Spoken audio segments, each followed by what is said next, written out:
இன்றைக்கி நம்ம பார்க்க போகிற ரெசிபி பாலக்கீரையை வச்சு ஒரு அருமையான நார்த் இந்தியன் ரெசிபியான தால் பாலக் செய்யலாமா. இப்போ ஒரு குக்கரில் அரை கப் அளவுக்கு துவரம்பருப்பு, அரை கப் அளவுக்கு கடலைப்பருப்பு ரெண்டையும் நல்லா வாஷ் பண்ணி எடுத்துகிட்டு இந்த பருப்பு வேகிறதுக்கு தேவையான அளவுக்கு தண்ணியும் 2 டீஸ்பூன் அளவுக்கு ஆயிலும் ஒரு அரை டீஸ்பூன் அளவுக்கு மஞ்சத்தூள் சேர்த்து ஒரு 2 விசில் விட்டு தனியாக எடுத்து வச்சுக்கலாம். இப்போ பாலக்கீரையை நல்லா வாஷ் பண்ணி எடுத்துகிட்டு இந்த மாதிரி சின்ன சின்ன பீஸாக கட் பண்ணி தனியாக எடுத்து வச்சுக்கலாம். இப்போ ஒரு கடாயில் கொஞ்சமாக ஆயில் சேர்த்துக்கலாம். 1 டீஸ்பூன் அளவுக்கு ஜீரகம், 2 வரமிளகாய், கொஞ்சமாக கருவேப்பிலையும் ஆட் பண்ணிவிட்டு 2 பெரிய வெங்காயம் ஃபைனாக சாப் பண்ணி எடுத்து வச்சுருக்கேன். அந்த பெரிய வெங்காயத்தை இதோட சேர்த்துக்கலாம். சேர்த்துட்டு இதை நல்லா பாதி வதங்கினதுக்கப்புறமா 1 டீஸ்பூன் அளவு இஞ்சி பூண்டு பேஸ்ட்டோட பச்சை வாசனை போகிற வரையும் நல்லா வதக்கிட்டு அதுக்கப்புறமா 2 தக்காளி பொடியாக சாப் பண்ணி எடுத்து வச்சுருக்கேன். அந்த தக்காளியும் இதோட ஆட் பண்ணிக்கலாம். தக்காளி வேகிறதுக்கு தேவையான அளவுக்கு உப்பும் இதோட சேர்த்துட்டு நல்லா வதக்கி விட்டுருங்க. தக்காளி சாஃப்டாக வெந்ததுக்கப்புறமா கொஞ்சமாக மல்லி இலையும் இதோட சேர்த்துட்டு நல்லா சாஃப்டாக வெந்ததுக்கப்புறமா இது கூட ஒரு 1/4 டீஸ்பூன் மஞ்சள் தூள், 1/2 டீஸ்பூன் அளவுக்கு மிளகாய் தூள் உங்கள் காரத்துக்கு ஏற்ற மாதிரி கூட்டி குறைச்சி சேர்த்துக்கோங்க. இது கூட 1/2 டீஸ்பூன் அளவுக்கு மல்லித்தூள் இது எல்லாத்தையும் ஆட் பண்ணிவிட்டு ஒரு 10 செகண்ட் ஆயிலில் இந்த மசாலாவை நல்லா வதக்கி விட்டுடலாம்.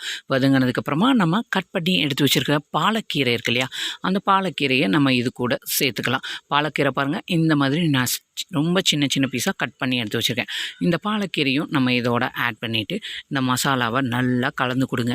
இப்போ அடுப்பை மீடியம் ஃப்ளேம்லேயே வச்சுட்டு வேகணும். இப்போ கீரையிலேருந்து தண்ணி நல்லா பிரிஞ்சு வரும் பாருங்கள். இந்த அளவுக்கு தண்ணி நல்லா பிரிஞ்சு வந்ததுக்கப்புறம் நல்லா மறுபடியும் கலந்து கொடுத்துட்டு இந்த தண்ணி நல்லா ஃபுல்லாக வற்றி எண்ணெய் பிரிஞ்சு வர வரைக்கும் நல்லா வேகட்டும். பாருங்கள், இந்த அளவுக்கு நல்லா வெந்ததுக்கப்புறமா நம்ம வேக வச்சு எடுத்து வச்சுருக்கிற பருப்பு இருக்கு இல்லையா, அந்த பருப்பை கடைசியாக இது கூட ஆட் பண்ணிடுங்க. ஆட் பண்ணிவிட்டு நல்லா கலந்து கொடுத்துட்டு இப்போ நல்லா ஒரு கொதி விடணும்.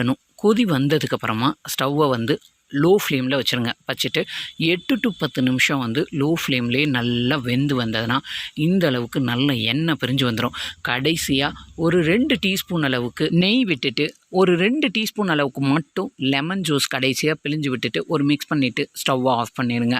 ஒரு சூப்பராக நார்த் இந்தியன் ரெசிபியான தால் பாலக் ஈஸியாக ரெடி ஆயிடுச்சு. நல்ல டேஸ்டியான இந்த தால் பாலக் ரெசிபி சூடான சப்பாத்தி கூடயும் ஜீரா ரைஸ் கூடயும் ஒரு சூப்பர் காம்பினேஷன். கண்டிப்பாக இந்த ரெசிபியை நீங்களும் ட்ரை பண்ணி பாருங்கள். இந்த வீடியோ பிடிச்சிருந்ததுன்னா உங்கள் ஃப்ரெண்ட்ஸ் அண்ட் ஃபேமிலிக்கு ஷேர் பண்ணுங்கள். இது அவங்களுக்கு ரொம்ப ரொம்ப யூஸ்ஃபுல்லாக இருக்கும். மறக்காமல் நம்ம சேனலை லைக் பண்ணி சப்ஸ்கிரைப் பண்ணிடுங்க.